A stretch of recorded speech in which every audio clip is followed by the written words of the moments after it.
ওকে, আজকে আমরা যেটা পড়বো, এর আগে আমরা পার্ট সিপিএম এর বেসিক জিনিসগুলো সব শিখে নিয়েছি। ঠিক আছে, তো আজকে আমরা পুরোপুরি শুরু করব পার্ট যে অ্যানালিসিস আছে এর পুরো জিনিসটা কিভাবে হচ্ছে সেই জিনিসটা আমরা শিখব। ঠিক আছে, তো হেডিং দে পার্ট অ্যানালিসিস। ঠিক আছে, পার্ট অ্যানালিসিস কি জিনিস আমরা এর আগেই জেনেছি। পার্টের ফুল ফর্ম কি? Program evaluation and review technique. ঠিক আছে, বিভিন্ন পরীক্ষার কোশ্চেনে কিন্তু তোদের এই টার্মগুলো কিন্তু হচ্ছে চেঞ্জেস করে দেয়, কাছাকাছি রাখবে। প্রোগ্রাম ইভ্যালুয়েশন অ্যান্ড হয়তো তোর বলে দিল rental technique, program evaluation and হচ্ছে তোর রিভিশন টেকনিক, এরকম টার্ম দিয়ে দেবে। এটা সবসময় মনে রাখতে হবে যে পার্টের ফুল ফর্ম হচ্ছে program evaluation and review technique. ঠিক আছে, এই জিনিসটা কিন্তু পরীক্ষার খাতায় একটু মাথায় রাখতে হবে। ঠিক আছে, তো দেখ পার্ট অ্যানালিসিস আমরা এর আগেও জিনিসটা যেটা জেনেছি যে পার্ট অ্যানালিসিসটা হচ্ছে পুরোপুরি টাইমের ওপর ডিপেন্ড করে, তাই তো? তাহলে পার্ট অ্যানালিসিসটা পুরোপুরি টাইম হচ্ছে এখানে একটা গুরুত্বপূর্ণ ম্যাটার। ঠিক আছে, কারণ পার্টের ক্ষেত্রে আমরা জানি না যে কখন হচ্ছে জিনিসটা শেষ হবে।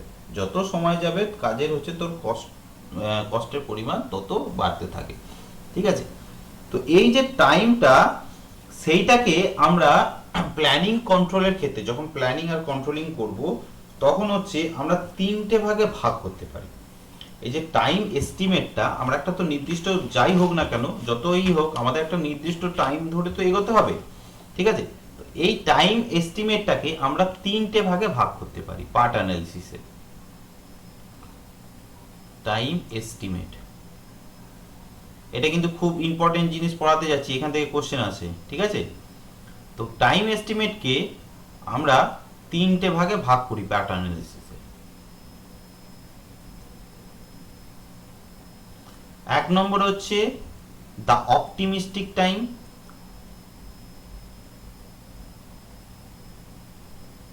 The optimistic time estimate.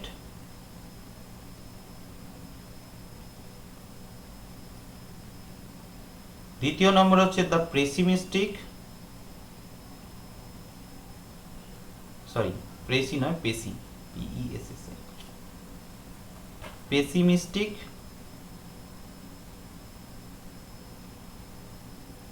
Pessimistic time estimate.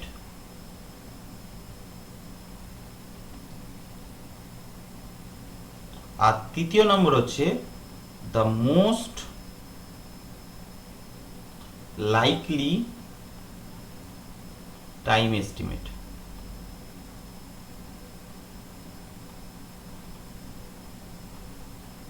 ঠিক আছে, এবার প্রত্যেকটা জিনিস কিরকম কি সেই জিনিসগুলো বুঝবো।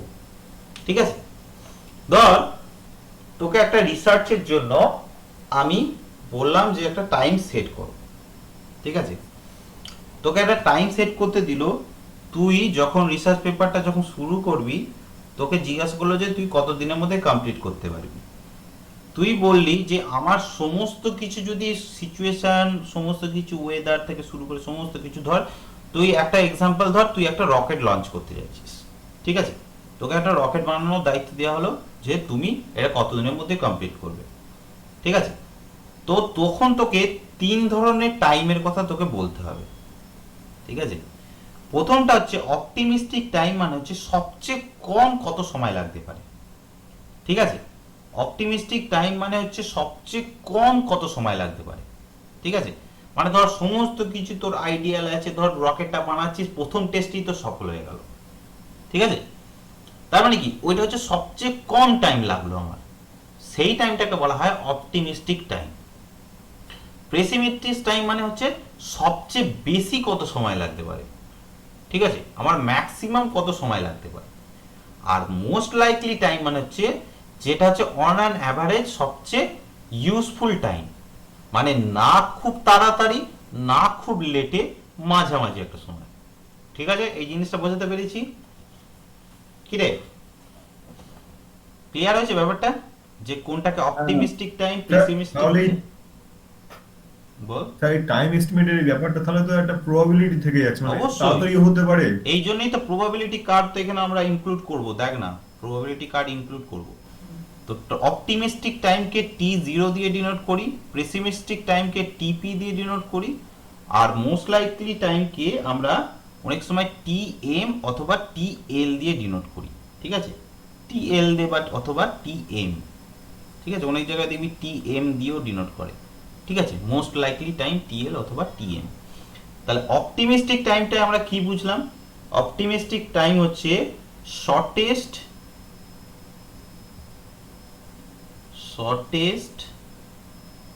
possible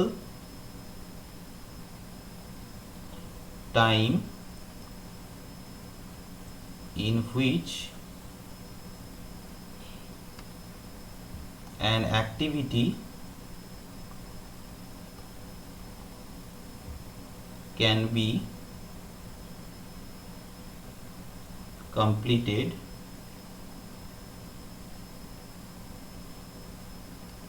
under ideal condition।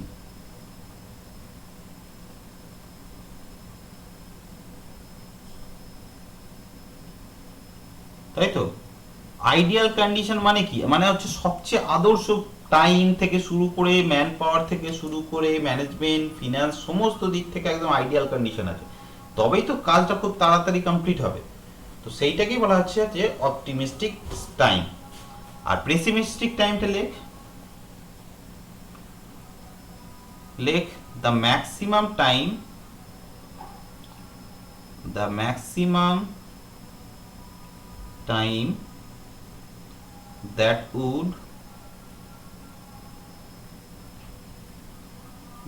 would be required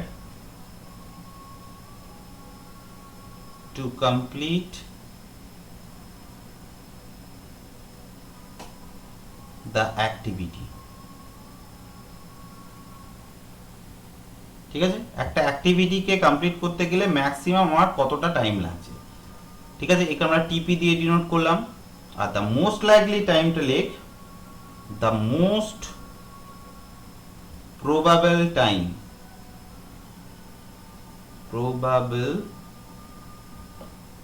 time,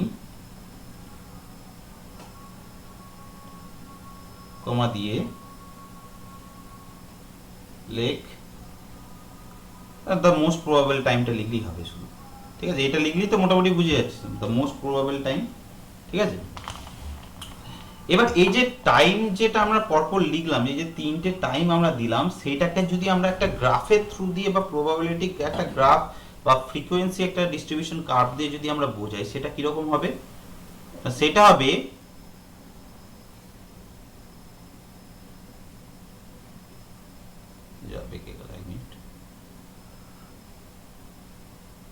সেটা কিরকম হবে ভালো করে আগে বুঝি।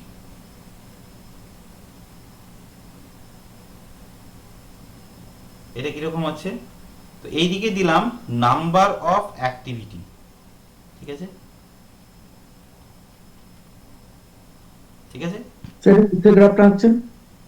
এটা প্রবাবিলিটি ডিস্ট্রিবিউশন। এই যে টি ও টিপি টিএল এইগুলো হচ্ছে কোথায় কিভাবে রিলেটিভ সেটাকে আমরা দেখাচ্ছি। ঠিক আছে, তো টাইমে দেখ নাম্বার অফ অ্যাক্টিভিটি যেটা আছে, সবচেয়ে কম সময়ের মধ্যে কাজটা কমপ্লিট হতে পারে এইখানে। তাহলে এই টাইমটাকে আমরা বলছি T0। সবচেয়ে বেশি টাইম হচ্ছে আমাদের এইটা, এটাকে আমরা লিখছি পেসিমিস্টিক টাইম। আর আইডিয়াল টাইমটা হচ্ছে ঠিক মাঝামাঝি সময় থাকে, তাই তো, এটাকে আমরা TL দিচ্ছি। তো নাম্বার অফ অ্যাক্টিভিটি দেখ, কোনো কাজ সবচেয়ে বেশি হচ্ছে তোর আইডিয়াল হচ্ছে কমপ্লিট হয় হচ্ছে বললাম TL সিচুয়েশনে। তার মানে কি, সবচেয়ে বেশি অ্যাক্টিভিটি যদি থাকে বা যে কাজগুলো হয় তার হওয়ার চান্স হচ্ছে, এটা হচ্ছে চান্স প্রবাবিলিটি ডিস্ট্রিবিউশন কার্ভ। ঠিক আছে, খুব আইডিয়াল সিচুয়েশনে কাজ শুরু হওয়ার চান্স খুব কম, এক নম্বর, সেই জন্য এর প্রবাবিলিটি কার্ভটা নিচে। তারপরে হচ্ছে দেখ পরপর হচ্ছে তোর মোস্ট লাইকলি টাইমের কাছাকাছিতে ম্যাক্সিমাম প্রবাবিলিটি থাকছে, মানে এই সিচুয়েশনেতেই সবচেয়ে বেশি কাজ হওয়ার পসিবিলিটিটা বেশি। তারপরে হচ্ছে লেট হওয়ার চান্সটাও আস্তে আস্তে কমছে। ঠিক আছে, এইখানে সে আমার শেষ হচ্ছে। তার মানে কি, কাজের যে ফ্রিকোয়েন্সি, আমার এই যে ফ্রিকোয়েন্সিটা, এটাকে বলা হচ্ছে ফ্রিকোয়েন্সি ডিস্ট্রিবিউশন কার্ভ। ঠিক আছে, এটাকে বলা হয় ফ্রিকোয়েন্সি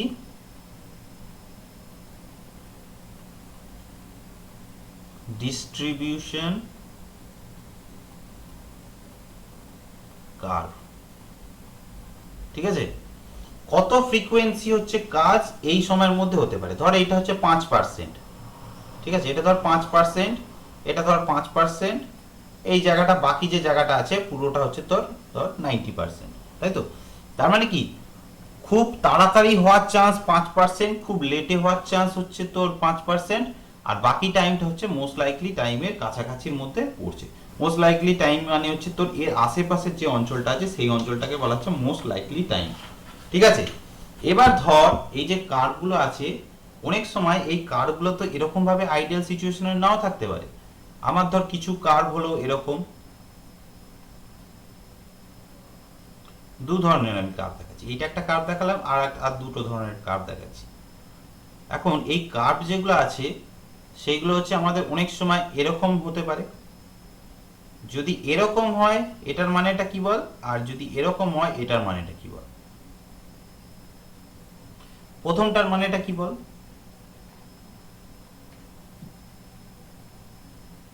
প্রথমটার মানেটা কি বোঝাচ্ছে বল?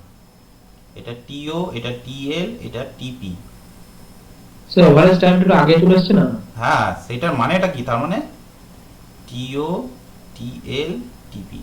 তার মানে কি, আমার কাজটা এই প্রথমেরটা ক্ষেত্রে কি, কাজটা তাড়াতাড়ি হওয়ার প্রবাবিলিটিটা সবচেয়ে বেশি, তাই তো?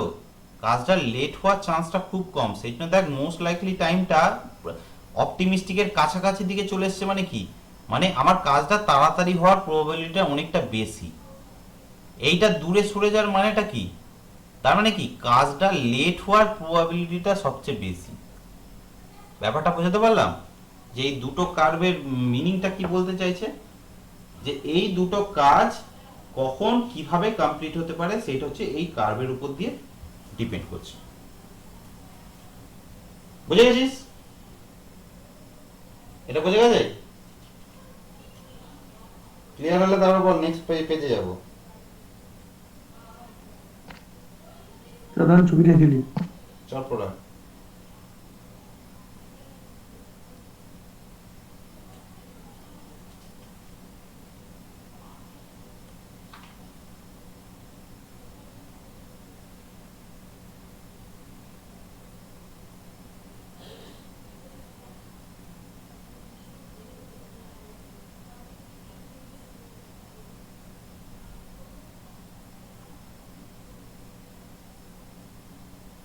স্যার প্রথম ছবিটার মানেটা কি বললেন? ওটা এটা তাড়াতাড়ি তাড়াতাড়ি কমপ্লিট হবে। তো নিজেরাই ভাব কি হচ্ছে আছে। তাড়াতাড়ি কমপ্লিট হবে, তাই তো? এটা তাড়াতাড়ি কমপ্লিট হওয়ার সম্ভাবনা বেশি, যেহেতু এটা টিএলটা এগিয়ে গেছে টি জিরোর দিকে।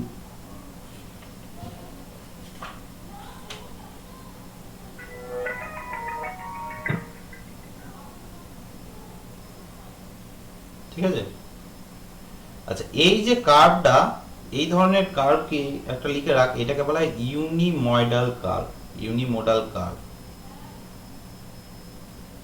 এটাও লিখে রাখ যদি ইনকেস কোনোদিনও কোশ্চেন আসে। স্যার ফ্রিকোয়েন্সি ডিস্ট্রিবিউশন কার্ভের একটা এক্সাম্পল যেটা বলবেন আরেকবার।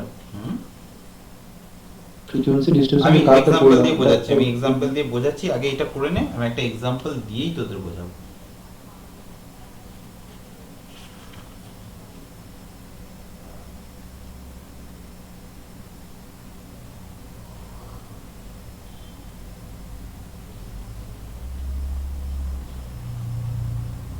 হয়ে গেছে। বাকিদের হয়ে গেছে? হ্যাঁ স্যার, দাঁড়ান একটু একটু রেকর্ড আছে, রেকর্ড দেখে দেবো। হ্যাঁ, রেকর্ডটা দেখে নিস, ঠিক আছে?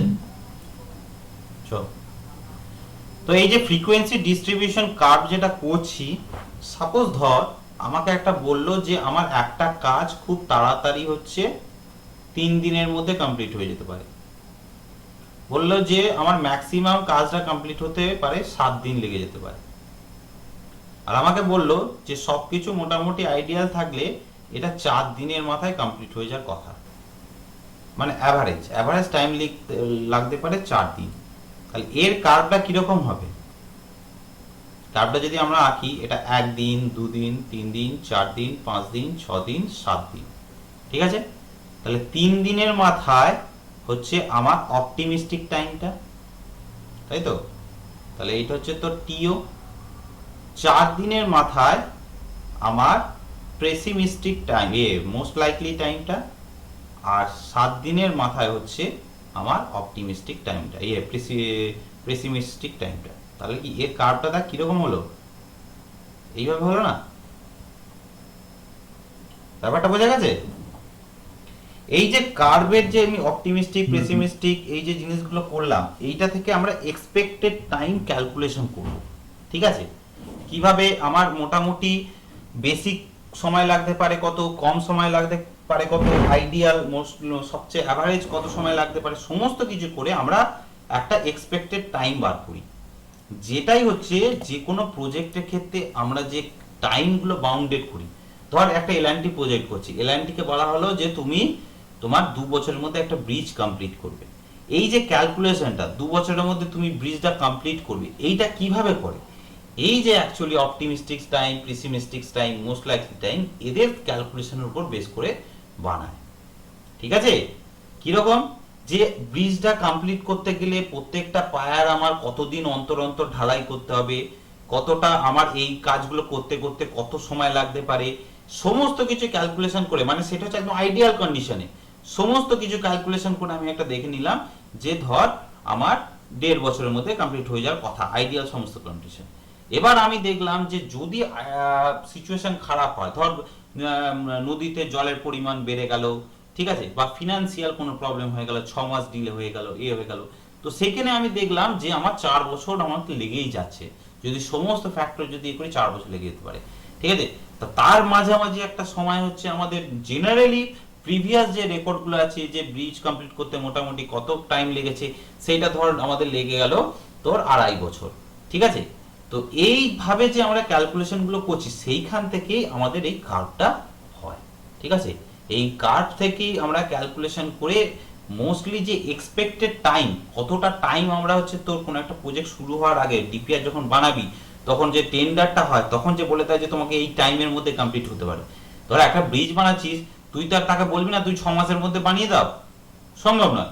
6 মাসের মধ্যে বানিয়ে দিলে সে ব্রিজ ভেঙে যাবে। আবার তাকে আমি 10 বছরও টাইম দেবো না, তাহলে আমার ইকোনমিক্যাল লস। তাহলে এই যে অ্যাকুরেট টাইমটা বলা হয় যে এই টাইমের মধ্যে প্রজেক্টটা কমপ্লিট করতে, ওইটা কিসের কারণে? এই পুরো কনসেপ্টটা থেকেই এই এস্টিমেটটা আসে, ঠিক আছে? যে আমার কতটা এক্স্যাক্টলি টাইম লাগতে পারে। আমরা আস্তে আস্তে জিনিসগুলোতে আসবো, খুব ইন্টারেস্টিং জিনিস, যখন বোঝাবো দেখবি পুরো কনসেপ্টটা ক্লিয়ার হবে, ঠিক আছে? যে একটা ধর তুই নিজে একটা বাড়ি বানাচ্ছিস, তোর বাড়িটা বানাতে কত টাইম লাগতে পারে, ঠিক আছে, কত করতে পারে, ঠিক আছে? তো এগুলো আস্তে আস্তে আসবো। তো ফার্স্টে হচ্ছে দেখ, আমরা যেহেতু এখানে ফ্রিকোয়েন্সি ডিস্ট্রিবিউশন কার্ভ হচ্ছে তোর পড়ছি, এবার ফ্রিকোয়েন্সি ডিস্ট্রিবিউশন কার্ভ যখনই কোনো জায়গায় আমরা করি, সেখানে কিন্তু আমাদের mean time, standard deviation, variance, এই সমস্ত জিনিস কিন্তু টার্মগুলো চলে আসে, ঠিক আছে? তো এই টার্মগুলো আগে আমরা একটু ভালো করে বুঝে নেব, তারপর এক্সপেক্টেড টাইমে আমরা যাব, মানে অ্যাকচুয়াল যেটা আমাদের বার করতে হয়।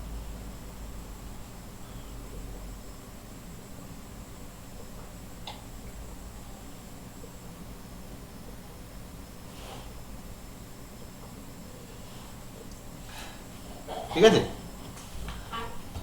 তো এখানে তোরা ফার্স্টে টাইম দে যে মিন টাইম, মিন, ঠিক আছে? একে কি বলা হয় দেখ, মিন হচ্ছে অ্যাকচুয়ালি যে টোটাল যে টাইমটা, তার অ্যাভারেজ টাইম, ঠিক আছে? ভালো করে লিখে নিতে নিতে যখন গ্রাফটা আঁকাবো, স্পষ্ট পুরো সবকিছু ক্লিয়ার হয়ে যাবে, ঠিক আছে? আচ্ছা, আরেকটা জিনিস বলে দিই, যে যখন হচ্ছে আমরা এই কার্ভটা ড্র করি না, আমাদের যে নর্মাল এই যে সিমেট্রিক ড্রটা হচ্ছে, ঠিক আছে, মানে এইখানে টি ও টি পি আর এই যে টি এল সেম ডিস্টেন্সে আছে, এই ধরনের কার্ভ যদি হয় একে বলা হয় নর্মাল কার্ভ। এই ধরনের কার্ভকে বলা হয় নর্মাল কার্ভ, ঠিক আছে। আর যদি এই কার্ভগুলো এঁকে বেঁকে যায়, মানে একটু আগিয়ে আসে বা একটু পিছিয়ে যায়, তো সেই ধরনের কার্ভকে আমরা বলি স্কিউ কার্ভ, ঠিক আছে। ধর এরকম হয়ে আছে, এরকম বা এরকম হয়ে আছে, যেটা আমরা দেখিয়েছি, তো এই ধরনের কার্ভকে আমরা বলি skew curve, S K E W, skew, S, এই টার্মগুলো মনে রাখবি কিন্তু, ঠিক আছে, S K E W, skew curve. Sir টিএলটা কি সবসময় হাই হাই থাকবে?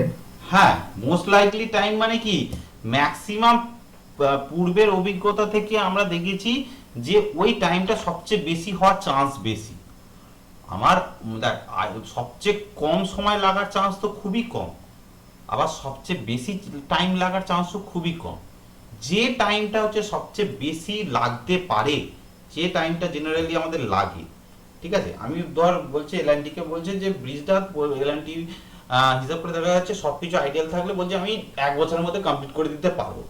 সেটা যেমন একটা নেক্সট টু ইম্পসিবলের কাছাকাছি লাগে, মানে এমন নয় যে করা যাবে না, কিন্তু নেক্সট টু ইম্পসিবলের মধ্যে লাগলে, আর বলে যদি 4 বছর লাগবে, হ্যাঁ 4 বছর নিতে পারি, কিন্তু তো কোম্পানির লস। তো কোম্পানি চাইবে যে সবচেয়ে আইডিয়াল মোটামুটি মাঝামাঝি কোন সময় লাগতে পারে, সেইটাই হচ্ছে মোস্ট লাইকলি টাইম, ঠিক আছে। তো এইটা লেখ, মিনেতে লেখ যে ডিস্ট্রিবিউশনে কি, মিনে লেখ দ্য অ্যাভারেজ, বা না অ্যাভারেজ না, লেখ the algebraic some, the algebraic some of time duration taken by various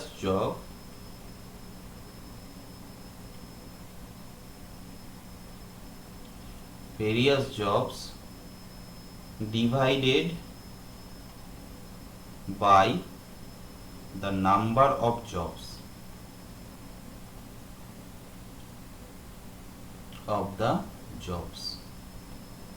ঠিক আছে।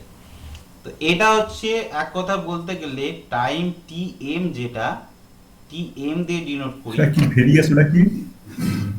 ভেরিয়াস জবস, ঠিক আছে। তো ধর অনেকগুলো তো কাজ আছে, সব কটা কাজকে তাদের যে টাইম, সেই টাইমটাকে টোটাল সামেশন, যদি সামেশন অফ টি দিয়ে যদি ডিনোট করি যে টোটাল কত টাইম লাগছে, এবার নাম্বার অফ জব কটা কাজ আছে সেইটাকে যদি ডিভাইড করি, তাহলে আমরা বুঝতে পারছি যে প্রত্যেকটা কাজ করতে অন অ্যান অ্যাভারেজ কত টাইম লাগে। এটা হচ্ছে একদম সিম্পল অ্যালজেব্রিক অ্যাভারেজ, ঠিক আছে। ধর আমার একটা, তুই বলছিস যে পরীক্ষা দিচ্ছিস, ক্লাসে স্টুডেন্টরা পরীক্ষা দিচ্ছে, ঠিক আছে। তোর হয়তো তন্ময়ের ধর তো পরীক্ষাটা 30 মিনিটে কমপ্লিট হয়ে গেল, উৎপলের ধর 40 মিনিটে কমপ্লিট হলো, তারপরে দিব্যেন্দু ধর 50 মিনিটে কমপ্লিট হলো, মৌলির ধর হচ্ছে 45 মিনিটে কমপ্লিট হলো। তো সবার অন অ্যান অ্যাভারেজ কত টাইমের মধ্যে কমপ্লিট হচ্ছে সেই বার করাটাকে বলা হয় আমাদের মিন। এটা বোঝা গেল? মিনের কনসেপ্ট সবাই ক্লিয়ার? কে একটু রিপ্লাই দিবি। এবার হচ্ছে টোটাল কাজটা এভারেজ কততে কমপ্লিট হচ্ছে সেটাই, তাই তো? হ্যাঁ, সবাই রিপ্লাই গুলো দে, তাহলে বুঝবি যে তোরা শিখছিস। আচ্ছা, ডেভিয়েশনটা দেখ। ডেভিয়েশনটা হচ্ছে মানে হচ্ছে যে আমার পার্টিকুলার কোনো একটা কাজ যে সময় লাগছে, সেই কাজটা হচ্ছে আমার যে এই যে অ্যাভারেজ টাইমটা বার করলাম, সেইটা থেকে বেশি সময় নিচ্ছে না হচ্ছে কম সময় নিচ্ছে, ঠিক আছে। ধর তন্ময় পরীক্ষাটা 30 মিনিটে কমপ্লিট করেছে, আমি হিসাব করে দেখলাম যে আমার অ্যাভারেজ টাইম হচ্ছে 40 মিনিট, প্রত্যেকটা স্টুডেন্টের অ্যাভারেজ টাইম হচ্ছে 40 মিনিট। তার মানে কি আমি তন্ময়কে বলতে পারি যে তন্ময় আমার অ্যাভারেজ টাইমের থেকে 10 মিনিট আগে পরীক্ষা শেষ করে দিয়েছে। বা মৌলিকে বললাম যে সে করলো কমপ্লিট 50 মিনিটে, তার মানে কি মৌলি হচ্ছে তোর অ্যাভারেজ টাইমের থেকে 10 মিনিট পরে খাতা জমা দিচ্ছে, ঠিক আছে। তো এটাকেই বলা হচ্ছে আমাদের ডেভিয়েশন। তো ডেভিয়েশনটা লেখ। ডেভিয়েশন মানে হচ্ছে the difference the difference between the time under consideration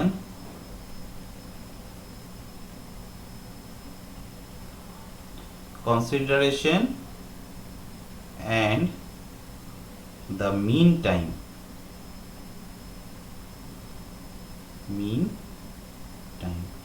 যে টাইমটা কনসিডার করা আছে তার সাথে মিন টাইমের কত, ঠিক আছে। এরপরেও লিখে রাখ দিস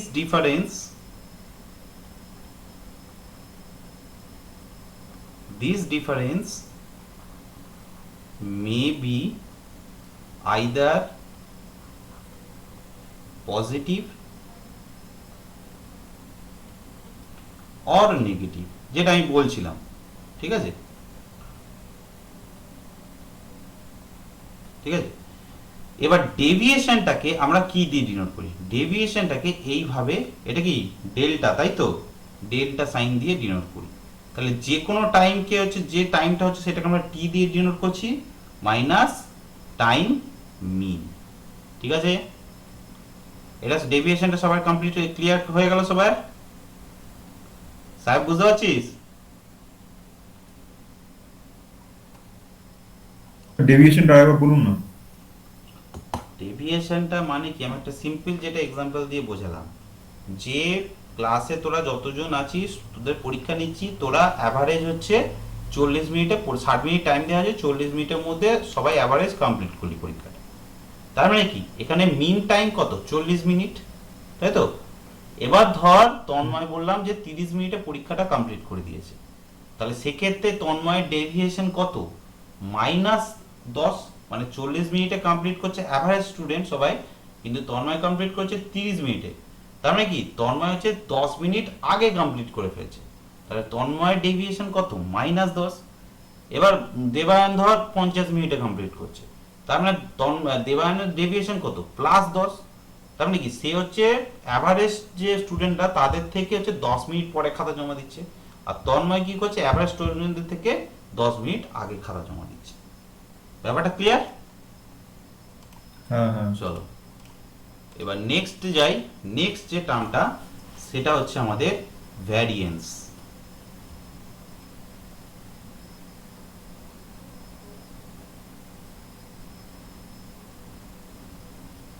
ঠিক আছে, এই টার্মগুলো কিন্তু আমি নেক্সট দিন আমার পরীক্ষা পড়ানোর সময় তো বলবো, ঠিক আছে, ভালো করে পড়বি। ভ্যারিয়েন্স হচ্ছে এই যে টাইমটাকে আছে, এই টাইমটাকে আরেকটু মডিফিকেশন ভাবে করা, ঠিক আছে। কিরকম মডিফিকেশন? আগে এই জিনিসটাকে আমরা লিখে নিই, তারপর আমি জিনিসটা পরপর স্টেপ বাই স্টেপ বোঝাবো। ভ্যারিয়েন্স মানে হচ্ছে যে আমার যে মিন যেটা হচ্ছে তোর আমরা বানাচ্ছি না, সেটাকে স্কোয়ার ডিভিশনে হচ্ছে আমাদের কনভার্ট করা হয়, ঠিক আছে। কিরকম? লেখ ভ্যারিয়েন্স হচ্ছে the mean of the squared deviations, ঠিক আছে, of the squared deviations, ঠিক আছে।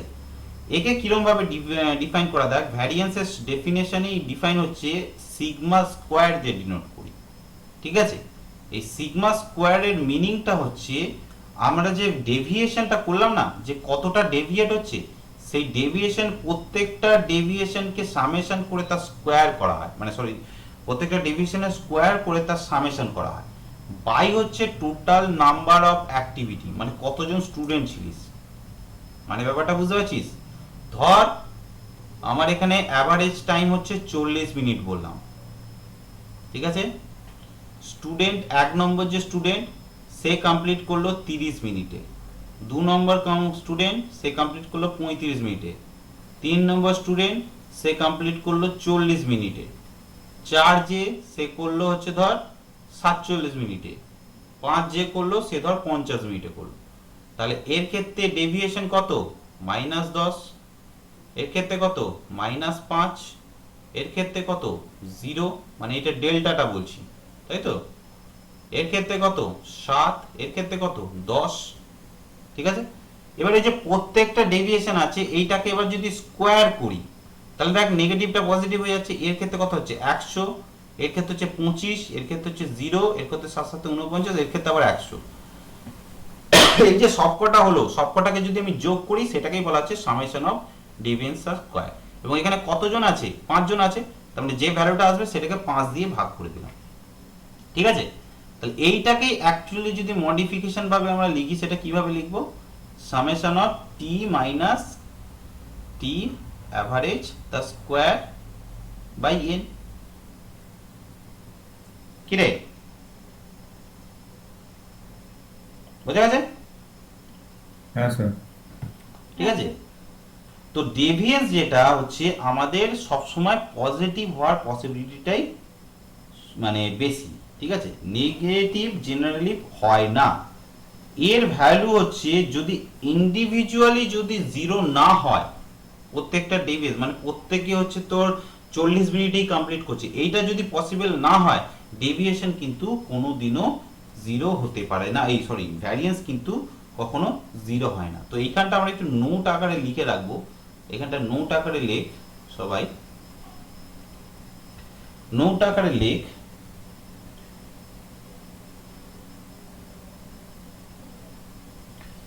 লেখ the deviations may be negative, the deviations মানে ডেল্টার ভ্যালুটা, the deviations may be negative but their square will always be positive, যেটা আমরা এখানে করলাম, but their square will always be positive।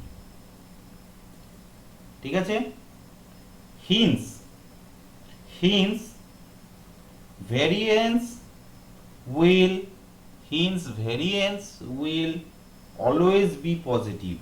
এটা কিন্তু শর্ট কোশ্চেন আছে যে ভেরিয়েন্সের value positive, only negative, either positive either negative, অথবা 0 দিয়ে দিল।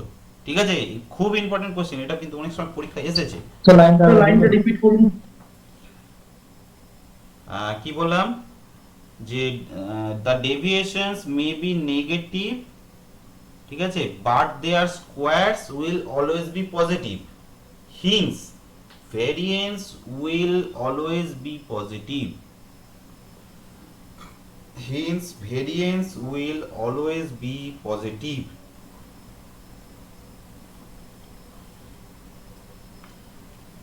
ঠিক আছে, নেক্সট পয়েন্টে লেখ it cannot have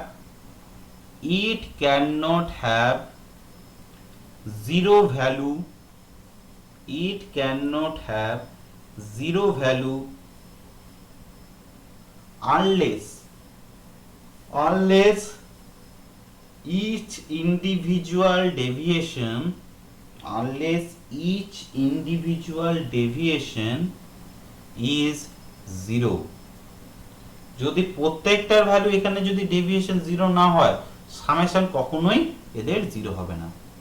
ঠিক আছে, নেক্সট পয়েন্টে লেখ variance is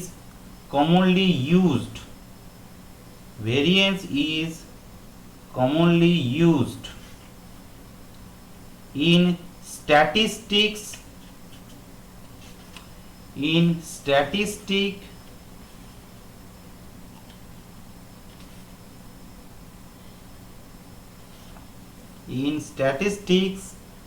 as measure of variability of the distributions, the variability of the distributions।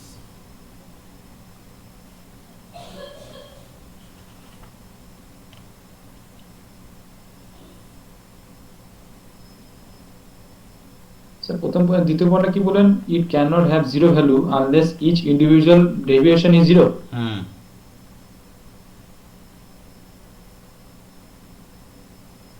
ঠিক আছে, চলো নেক্সট পয়েন্ট যেটা সেটাকে লেখো স্ট্যান্ডার্ড ডেভিয়েশন। এর আগের দিন আমাকে এই প্রশ্নটা কে করেছিলিস না, স্ট্যান্ডার্ড ডেভিয়েশন। ঠিক আছে, স্ট্যান্ডার্ড ডেভিয়েশন জিনিসটা কিন্তু এই পুরো জিনিসটার মানে অ্যাকচুয়াল রেজাল্ট বলা যায়। তো স্ট্যান্ডার্ড ডেভিয়েশন মানে হচ্ছে এই যে ভেরিয়েন্সটা, এইটাকে স্কোয়ার রুট করলেই হচ্ছে আমাদের অ্যাকচুয়াল স্ট্যান্ডার্ড ডেভিয়েশন আসে। মানে যদি আমি আগে এইটা টার্মটা লিখে দিই, ওই ইকুয়েশন থেকে আমরা ডেফিনেশনটা বুঝবো। লেখ, স্ট্যান্ডার্ড ডেভিয়েশন মানে হচ্ছে the square root of the variance।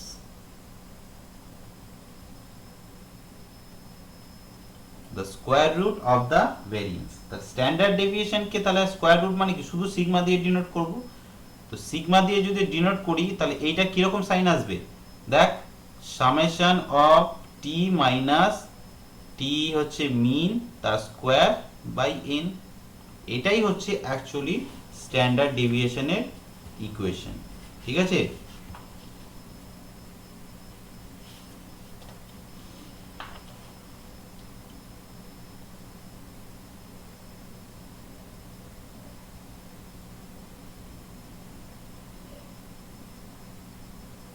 ঠিক আছে, এই হচ্ছে আমাদের ফ্রিকোয়েন্সি ডিস্ট্রিবিউশন কার্ভ। ঠিক আছে, এবার এই ফ্রিকোয়েন্সি ডিস্ট্রিবিউশন কার্ভের ক্ষেত্রে আমরা একটা জিনিস দেখেছিলাম যে কোনো একটা জিনিস হচ্ছে একদম পিক পয়েন্টে চলে আসছে, এই যে মোস্ট লাইকলি টাইমে। এই পিক পয়েন্টটা কিন্তু, আচ্ছা এটা আমি আলাদাভাবেই লিখাই, ঠিক আছে, এটা একটু নোট আকারে লিখে রাখ, কারণ এটা অনেক সময় কোশ্চেন হয়তো আসতে পারে। এটা একটু কনসেপ্টের জিনিস, যে আমাদের যদি কোনো এরকম ডিস্ট্রিবিউশন কার্ভ আঁকি, ধর কোনো একটা ডিস্ট্রিবিউশন কার্ভ এরকম এলো, ঠিক আছে, তাহলে এইটা কখনোই ধরে নিবি না যে এদের যে অ্যাভারেজ ভ্যালু আর যে মোস্ট লাইকলি ভ্যালুটা এক হবে। টিপি, এটা ধর টিএল আছে, ঠিক আছে, এর যে অ্যাভারেজ ভ্যালুটা সেটা এখানেও হতে পারে, তাই তো, ধর এই দিকটা অনেকটা বেশি আছে, তাহলে এইটা টিএম হতে পারে। তাহলে এই যে মোস্ট লাইকলি টাইমের পিক, একে বলা হয় মোড, আর অ্যাভারেজ ভ্যালুর যে পিক তাকে বলা হয় মিন। স্যার আরেকবার এটা রিপিট করুন। ঠিক আছে, আরেকবার বলে দিচ্ছি, যে ধর আমাদের যে এই যে কার্ভটা আঁকলাম, মোস্ট লাইকলি টাইম আর মিন টাইম সবসময় যে কোইনসাইড করবে তার কোনো মানে নেই। মিন টাইম মানে যে টোটাল যে টাইমটা তাদের অ্যাভারেজ, আর মোস্ট লাইকলি টাইম মানে হচ্ছে যে যেটা পিক পয়েন্ট দেবে সেইটা হচ্ছে তোর মোড টাইম। ঠিক আছে, মোড টাইমটা মোস্ট লাইকলি টাইমে সবচেয়ে বেশি দেয় পিক, সেই জন্য এটাকে মোড টাইম বলছে। আর মিন টাইম মানে কি, এই সবকটা টাইমের অ্যাভারেজ টাইমটা কোথায় দেখা যায়, মাঝামাঝি যে টাইমটা, সেটা হচ্ছে এইটা। ঠিক আছে, এইটাই হচ্ছে নোটে লিখে নেব। ঠিক আছে,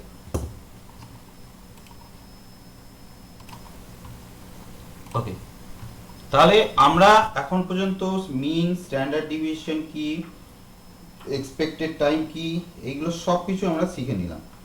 ঠিক আছে, এবার আমাদের এই যে ডিস্ট্রিবিউশনটা আছে না, এটা হচ্ছে দুটো টার্মে হচ্ছে আমরা করি, একটা হচ্ছে প্রবাবিলিটি ডিস্ট্রিবিউশন, আর একটা হচ্ছে হ্যাঁ রেকর্ড করছি। ঠিক আছে, একটা হচ্ছে প্রবাবিলিটি ডিস্ট্রিবিউশন আর একটা হচ্ছে বিটা ডিস্ট্রিবিউশন। ঠিক আছে, একটা শর্ট কোশ্চেন দেয় যে পার্ট অ্যানালিসিস কোন ডিস্ট্রিবিউশনে আমরা করি। ঠিক আছে, তো আগে প্রবাবিলিটি ডিস্ট্রিবিউশনটা কি সেটাকে বুঝি। ঠিক আছে, প্রবাবিলিটি ডিস্ট্রিবিউশন জিনিসটা কি,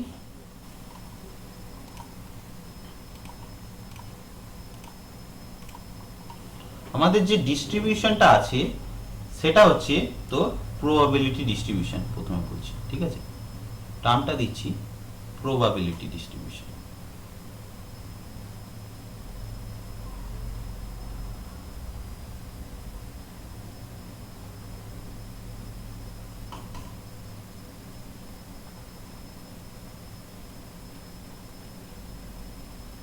ঠিক আছে, স্যার আমি লেফট হয়ে যাচ্ছি।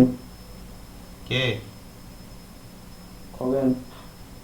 ঠিক আছে, প্রবাবিলিটি করছেন তো? রেকর্ড তোকে দেবো না। প্রবাবিলিটি কেন স্যার? লেফট হয়ে যাচ্ছিস কেন ক্লাস থেকে? একটু কাজ ছিল। আমরা রাতে ফোন করবো, আজকে দরকার আছে একটু। ঠিক আছে। প্রবাবিলিটি মানে দেখ, প্রবাবিলিটি মানে হচ্ছে কতটা হচ্ছে আমার চান্স আছে বা কতটা আনসার্টেনিটি।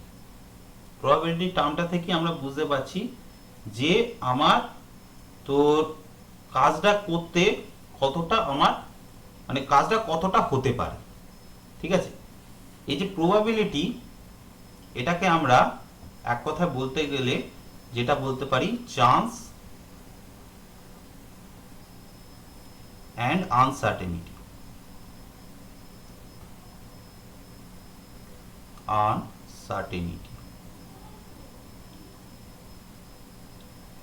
আনসার্টেনিটি, ঠিক আছে। এবার দেখ, এই যে প্রবাবিলিটিটা আমরা দুটো টাইমে ইউজ করতে পারি। ঠিক আছে, এটা হচ্ছে 0 আর 1 এর মধ্যে হবে সবসময়। এটার মানেটা কি? 0 আর 1 এর মধ্যে থাকার মানেটা কি? 0 আর 1 এর মধ্যে থাকার মানে হচ্ছে যদি কোনো জিনিসের প্রবাবিলিটি 0 হয়, আমরা কি বলি যে ওই কাজটা করার প্রবাবিলিটি 0, তার মানে কি ওই কাজটা হবেই না, তাই তো। কোন একটা কাজের প্রবাবিলিটি যদি আমরা বলি 1, তার মানে কি, বা 1 বা 100% ধরি, ঠিক আছে, তো সেটার মানে কি যে কাজটা কমপ্লিট হওয়ার চান্স হচ্ছে একদম 100%, তাই তো। কোন একটা প্রবাবিলিটি যদি আমরা বলি 50%, তার মানে কি কাজটা হচ্ছে 50% হওয়ার পসিবিলিটিটা আছে, তাই তো। তো এই বেসিক জিনিসটাকে বলা হয় যে আমাদের প্রবাবিলিটি ডিস্ট্রিবিউশন। তাহলে এইটা হচ্ছে আমার হচ্ছে যে প্রবাবিলিটি যে মেজারমেন্টটা, সেটা হচ্ছে সবসময় মেজার বিটুইন যে ভ্যালুটা সেটা 0 to 1, অথবা এটাকে আমরা লিখতে পারি 0% to 100%। এটা সবাই বুঝতে পেরেছিস? ঠিক আছে, একটা এক্সাম্পল ভালো করে বুঝি। ঠিক আছে, আমার ধর একটা স্টিল স্ট্রাসের একটা ম্যানুফ্যাকচারিং ফ্যাক্টরি আছে। ঠিক আছে, এবার ধর ওই ফ্যাক্টরিতে আমাকে টোটাল 50টা ট্রাস বানাতে বলেছে। ঠিক আছে, এবার ওই 50টা ট্রাস আমি যখন বানাচ্ছি, বিভিন্ন ট্রাস হচ্ছে তোর বিভিন্ন সময় নিচ্ছে। ঠিক আছে, আমাকে বলেছে যে 50টা ট্রাস বানাতে বলেছে, তার মধ্যে বিভিন্ন ট্রাস বিভিন্ন সময় নিচ্ছে। ঠিক আছে, সাপোজ ধর আমি এখানে বললাম, এক্সাম্পল দিয়ে বলছি যে আমার স্টিল ফ্যাক্টরি আছে, স্টিল ফ্যাক্টরি ম্যানুফ্যাকচার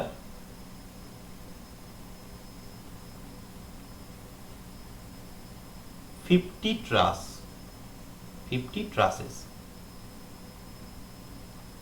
ঠিক আছে, এবার এই 50টা যে ট্রাস বানাচ্ছে, কোনটা কত টাইম লাগছে সেটা আমি এখানে লিখছি। দেখ, ধর 5টা ট্রাস আমি বানাচ্ছি। এবার ট্রাসগুলো হচ্ছে ধর বিভিন্ন শেপের আছে, তো 5টা ট্রাস করতে প্রত্যেকটাতে ধর এক একটা হচ্ছে 12 ডেজ ইচ।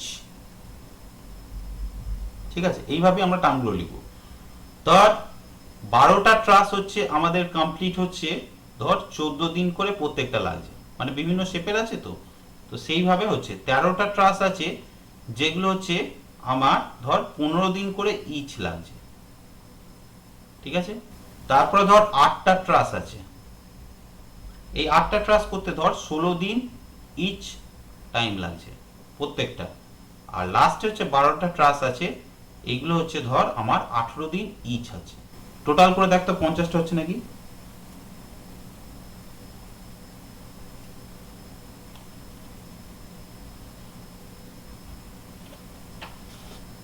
ঠিক আছে স্যার।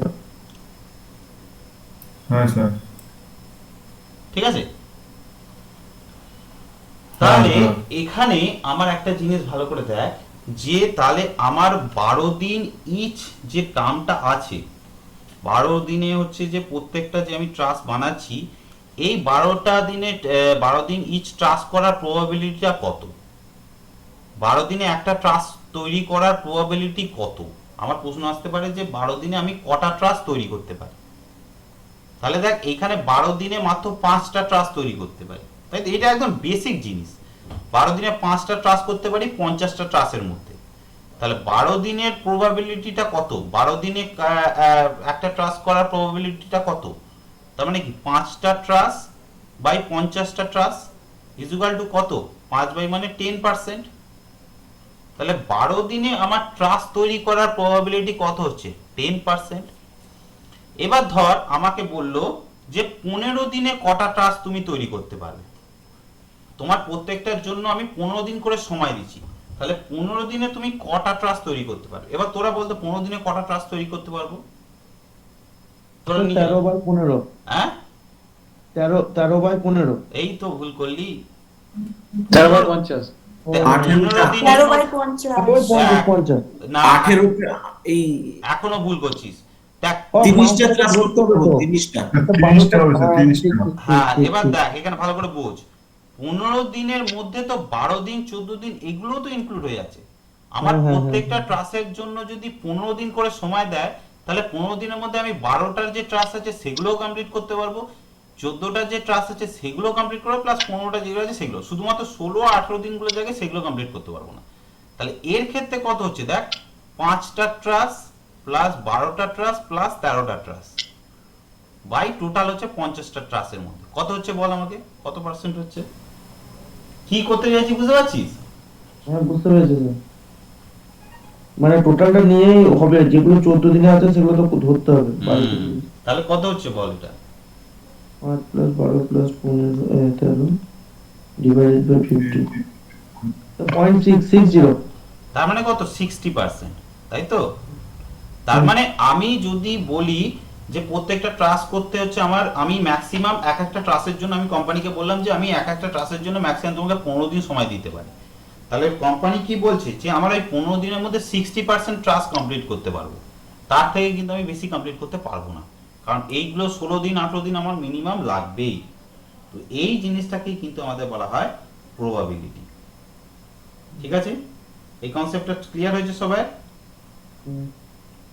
ঠিক আছে, এবার এইখানে যে নর্মাল প্রবাবিলিটি, এই যে আমার পুরো জিনিসটা যে আমরা করলাম, ঠিক আছে, এই কাজটা তাহলে আমার যদি বলে যে প্রত্যেকটাতে যদি আমি 20 দিন করে টাইম দিই তাহলে প্রবাবিলিটি কত হতে পারে বলতো? প্রত্যেক 20 দিন প্রত্যেকটাতে হুম,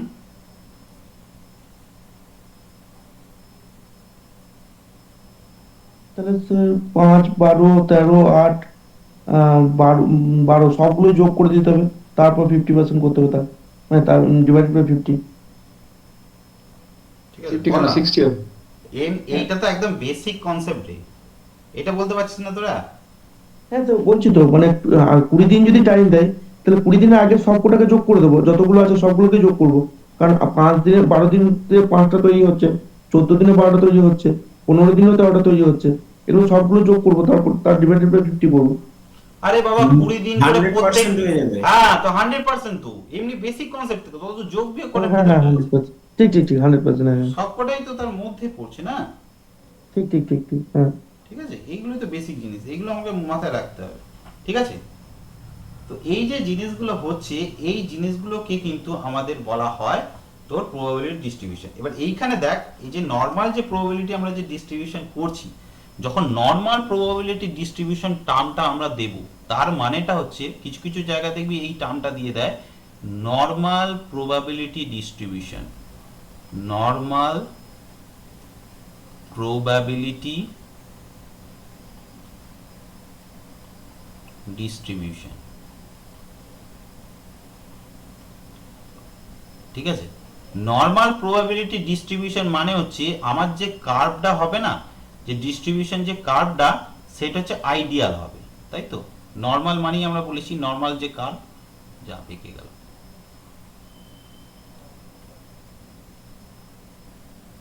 নর্মাল যে কার্ভ এই হচ্ছে। তাহলে এইদিকে হচ্ছে তোর প্রবাবিলিটি ফাংশন, এইদিকে আমরা করব প্রবাবিলিটি ফাংশন, কতটা প্রবাবিলিটি আছে। এই যে 100% 60% এইগুলো করছি, ঠিক আছে।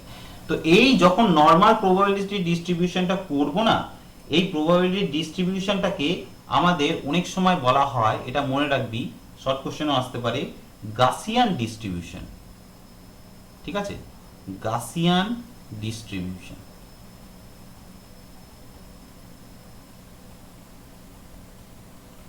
ঠিক আছে, তো এই যে টোটাল যে টাইমটা হচ্ছে, এই টাইমটার যে অ্যাভারেজ নর্মাল যে প্রবাবিলিটি ডিস্ট্রিবিউশন, সেটা কিরকম টাইপের হয় শেপটা? নর্মাল প্রবাবিলিটি ডিস্ট্রিবিউশন যখনই বলবে তখন হচ্ছে কার্ভ হচ্ছে সবসময় সিমেট্রিক্যাল কার্ভ হয়। ঠিক আছে, এই ধরনের একদম সিমেট্রিক্যাল কার্ভ। ঠিক আছে, এই হচ্ছে পুরো নর্মাল প্রবাবিলিটি ডিস্ট্রিবিউশন কার্ভ হয়। ঠিক আছে, স্যার জিরো থেকে উল্টো না কেন স্যার? জিরো থেকেই তো স্টার্ট করলাম। ঠিক আছে, বা এর আগেও আছে, তাহলে গোড়া- মানে টি ইজ ইকুয়াল টু জিরোতে হচ্ছে ধর আমার, বা আচ্ছা ঠিক আছে, তো জিরোতে অসুবিধা হচ্ছে, জিরো থেকে ছাড়িয়ে দিলাম নে। ঠিক আছে, ঠিক আছে, জিনিসটা মানেটা একই হবে। ঠিক আছে, জিরো থেকে কেটে দিলাম, এইটা একটুখানি কেটে দিলাম। ঠিক আছে, দুটো কিন্তু সেম লাইনই মিট করলো। তো এইখানে যেটা হচ্ছে, আমাদের যে এই প্রবাবিলিটি ডিস্ট্রিবিউশন কার্ভটা করছি না, এদের যে অ্যাভারেজ ভ্যালুটা, মানে মিডল পয়েন্টের যে ভ্যালুটা, মিন যে ভ্যালুটা, এইটাকে আমরা একটা টার্ম দিয়ে ডিনোট করি, সেটাকে বলা হয় মিউ। ঠিক আছে, এটাকে বলা হয় মিউ। মিন যে ডিস্ট্রিবিউশন ভ্যালু, মিউটাকে আমরা তাহলে কি বলছি? নর্মাল প্রবাবিলিটি মিন ডিস্ট্রিবিউশন যে ভ্যালু, ঠিক আছে, তাকে বলা হয় মিউ দিয়ে ডিনোট করা হয়। ঠিক আছে, একটা এদের যে প্রবাবিলিটি, নর্মাল প্রবাবিলিটি ডিস্ট্রিবিউশন কার্ভের যে কনসেপ্ট, তার মধ্যে হচ্ছে একটা জিনিস আমাদের মনে রাখতে হবে। একটা কথা বলার ছিল, বল। বলছি আপনি যেটা মিন ধরছেন, ম্যাক্সিমাম ভ্যালুটা তো স্যার মোড। হ্যাঁ, এটা তো মোড, সেটা টিএল টি এটা কনসেপ্ট হয়ে যাচ্ছে।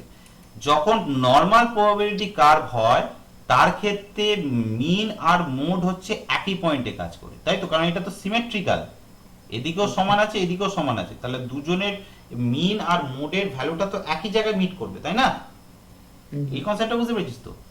তো নর্মাল এই যে প্রবাবিলিটির যে মিন যে ভ্যালুটা পেলাম, আর আমাদের যে স্ট্যান্ডার্ড ডেভিয়েশনের যে ভ্যালুটা পেয়েছিলাম, স্ট্যান্ডার্ড ডেভিয়েশনের একটা আমরা ভ্যালু পেয়েছিলাম। ঠিক আছে, তো এই যে স্ট্যান্ডার্ড ডেভিয়েশনের ভ্যালু সিগমা, যেটা স্ট্যান্ডার্ড ডেভিয়েশন আমরা সিগমা দিয়ে ভ্যালু করেছিলাম, তো এই মিন থেকে স্ট্যান্ডার্ড ডেভিয়েশনের যদি ভ্যারিয়েন্সটাকে যদি আমরা বোঝাই, এই যে ভ্যালুটা, ঠিক আছে, ধর এটা আমি বোঝাচ্ছি, এই ভ্যালুটা ধর মিউ মাইনাস সিগমা, আর এটা হচ্ছে মিউ প্লাস সিগমা। ব্যাপারটা বোঝাতে পারলাম যে মিন টাইম থেকে স্ট্যান্ডার্ড ডেভিয়েশনটা কতটা বেশি, মিন টাইম থেকে স্ট্যান্ডার্ড ডেভিয়েশনটা কতটা কম। এই যে পুরো রেঞ্জটা, এই টোটাল রেঞ্জটা হচ্ছে আমার টোটাল প্রজেক্টের সবসময় 68% হয়। ঠিক আছে, এই যে পোর্শনটা, এই পোর্শনটা হচ্ছে সবসময় মনে রাখবি, এইটা হচ্ছে 68% হয়। এক নম্বর ব্যাপার। দ্বিতীয় নম্বর ব্যাপার হচ্ছে, যদি এই ভ্যালুটা, ঠিক আছে, এই যে স্ট্যান্ডার্ড ডেভিয়েশনের যে ভ্যালুটা আমরা দিলাম না, এটা আলাদা একটা কালিতে করি, ধরো এই কালিটাই করছি, এই ভ্যালুটা যদি আমরা এইখান থেকে টানি, মিউ প্লাস 2 সিগমা আর মিউ মাইনাস 2 সিগমা করি, তাহলে এই যে টোটাল রেঞ্জটা, আমি এটা ডটেড দিয়ে দিচ্ছি, হ্যাঁ, যাতে বুঝতে পারিস, মানে এই পুরো ভ্যালুটা কিন্তু, এই পুরো ভ্যালুটার কথা বলছি কিন্তু আমি। ঠিক আছে, এই যে পুরো ভ্যালুটা না, এই টোটাল ভ্যালুটা ওভারঅল প্রজেক্টের অ্যাপ্রক্সিমেটলি 95% হয়। তো মিউটাকে ধরে দেয় তো মিউ, হ্যাঁ, এই মিউ পুরো জায়গাটা, এই ছোট জায়গাটা বললাম টোটাল প্রজেক্টের 68% জায়গা জুড়ে থাকে। ঠিক আছে, মিউ এর এই জায়গাটা mu plus 2 sigma, mu minus 2 sigma, এটা হচ্ছে 95% জায়গা জুড়ে থাকে। আর হচ্ছে আমরা যদি করি এই টার্মটাকে, ধর এইখানে একদম লাস্ট পয়েন্টের কাছে, ধর এইখানে আর একটু কিছু বাকি রইলো, ধর একটু বাকি রইলো, বাকিটা এটাকে ধর মিউ মাইনাস 3 সিগমা করলাম, এটা হচ্ছে মিউ প্লাস 3 সিগমা করলাম। আচ্ছা, এটাও লাল কালির ডট ডট দিলাম, তার মানে কি এই পুরো জায়গাটা,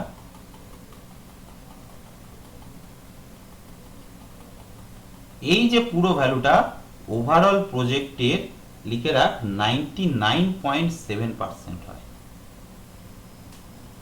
স্যার একটা কথা বলছিলাম, বল। বলছি এখানে আমরা যেটা মিউ মাইনাস 3 সিগমা করছেন বা 2 সিগমা করছেন, আমি 2 সিগমা বা 3 সিগমা কেন করব? মানে এটাকে 4 সিগমা বা 5 সিগমা কেন করছি না? 4 সিগমাতে তোর 100% কাজ কমপ্লিট হয়ে যাবে, তাই করছি না। ঠিক আছে, এই জিনিসটা স্ট্যান্ডার্ড ডেভিয়েশনটা কি বললাম, যে কতটা কাজের হেরফের হতে পারে। স্ট্যান্ডার্ড ডেভিয়েশন মানে তো তাই বোঝাচ্ছে যে আমার কাজের কতটা হেরফের হতে পারে সময়ের। তো সেইটা বলছে যে যদি আমার অ্যাভারেজ যে টাইম তার থেকে যে কাজের হেরফের হওয়ার পসিবিলিটিটা, সেইটা যদি যদি একটা টার্ম দিয়ে যদি ডিনোট করি তাহলে সেক্ষেত্রে হচ্ছে 68% হয়। যদি তার ডাবল দিয়ে ডিনোট করি তাহলে হচ্ছে ধর আমার যে কাজের হেরফেরের পসিবিলিটিটা, ধর আমি দ্বিগুণ সময় ধরে নিলাম, তাহলে সেক্ষেত্রে আমার 95% কাজ কমপ্লিট হয়ে যাওয়ার পসিবিলিটি। কাজের হেরফেরের প্রবাবিলিটিটা আমি ধরে নিলাম 3 গুণ সময় ধরে আমি করে নিলাম, তাহলে সেই কাজটা কমপ্লিট হওয়ার পসিবিলিটি হচ্ছে আমার 99.75। পুরো ব্যাপারটা ক্লিয়ার? তো এই যে কনসেপ্টটা পুরো জিনিসটা করলাম না, এই যে প্রবাবিলিটি ডিস্ট্রিবিউশন কার্ভ, এইটা তখনই পসিবল যখন হচ্ছে কোনো কাজ হচ্ছে একদম আইডিয়াল এরকম নর্মাল প্রবাবিলিটি ডিস্ট্রিবিউশন কার্ভ দেবে। কিন্তু বাস্তবে কি আমাদের প্র্যাকটিক্যাল ফিল্ডে যখন আমরা কাজ করি এরকম কি পাই? এরকম তো আমরা পাই না। এই সব কাজগুলো করার সময় আমাদের কিছু চেঞ্জেস আসে, ঠিক আছে? সেই চেঞ্জেসগুলো হচ্ছে আমার এখানে টার্মের মধ্যে উল্লেখ করতে পারি। মানে ধর স্কিউ যে কার্ভগুলো হয়, মানে ধর এই যে আমাদের যে এখানে কি মিনটা আর হচ্ছে মোডটা সেটা একই পয়েন্ট আছে, কিন্তু অন্যান্য কাজের ক্ষেত্রে আমাদের মিন মোড এক নাও থাকতে পারে। তো সেক্ষেত্রে আমরা কি করব? তো সেক্ষেত্রে হচ্ছে একটা নতুন কার্ভ তৈরি করা হয়েছে, সেটাকে বলা হয় বিটা ডিস্ট্রিবিউশন কার্ভ। ঠিক আছে, এই বিটা ডিস্ট্রিবিউশন কার্ভের উপর বেস করেই হচ্ছে আমাদের পুরো পার্ট সিপিএম অ্যানালিসিসটা হচ্ছে তোর করা হয়। ঠিক আছে, ব্যাপারটা প্রথমে বোঝা গেছে? এইখান পর্যন্ত আজকে থাক। বিটা ডিস্ট্রিবিউশন কার্ভ আর তারপর হচ্ছে এক্সপেক্টেড টাইম, কামের পরে যে টার্মগুলো আসবে এগুলো থেকে ম্যাথস প্রবলেম তোদের দেয়। ঠিক আছে, এই যে earliest time, optimistic time, pessimistic time, এইগুলো দিয়ে প্রত্যেকটা ইন্ডিভিজুয়াল কাজের ক্ষেত্রে কত কি টাইম লাগছে তার উপর বেস করে আমার ওই কাজটা কতদিনের মধ্যে কমপ্লিট করতে পারবো তার একটা ক্যালকুলেশন করা হয়। ঠিক আছে, এইভাবে ক্যালকুলেশন করে করে ওভারঅল প্রজেক্টের যে টাইম সেটাকে হচ্ছে আমরা ক্যালকুলেট করি। এখান পর্যন্ত সবার মোটামুটি ক্লিয়ার? কিরে, হ্যাঁ স্যার। একদিনে বেশি চাপ দেবো না, যতটা আজকে যতটা পড়েছি ভালো করে একটু রিভাইজ দিবি। ঠিক আছে, তারপর নেক্সট দিন হচ্ছে আমরা এক্সপেক্টেড টাইমে চলে যাব। ঠিক আছে, ওইটাই হচ্ছে একদম মেন, এই পার্ট অ্যানালিসিসের ক্ষেত্রে ওইটাই হচ্ছে মেন। ঠিক আছে, কিভাবে আমরা একটা কাজের এক্সপেক্টেড টাইম বার করব সেইটাই হচ্ছে আমরা দেখব। ঠিক আছে, যেটার উপর বেস করে আমাদের পুরো একটা কাজ এই যে শিডিউলিং করি, যে কত সময় লাগবে না লাগবে এই সমস্ত কিছু হচ্ছে ওর উপর ডিপেন্ড করে। ঠিক আছে।